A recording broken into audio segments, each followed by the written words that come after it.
Have you been influenced by any particular teachers? Interestingly, I've been very affected by my undergraduate teachers, but I've copied none of them.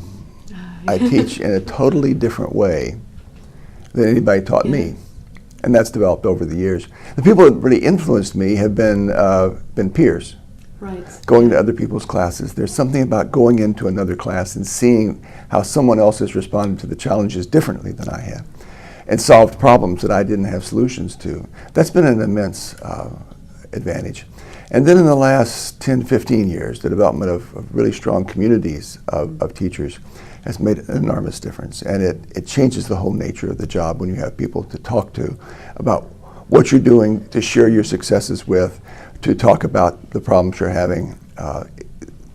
So a community of people have had an immense effect on my teaching. Now you mentioned there that although you've been inspired by teachers, you hadn't necessarily copied their way of teaching. That's right. So what was it about them that actually inspired you? Something I think it's important to remember is that the things that inspired me are not necessarily applicable to my students. I was a future college professor in history. Most of my students aren't. I don't want to restrict my teaching just to those people who are just like me. Still, some of the things that they did, I would like to reproduce. One is the intensity, the concern, the care, the sense that what happened in that class was important, that it mattered, that learning about the past was something worth doing.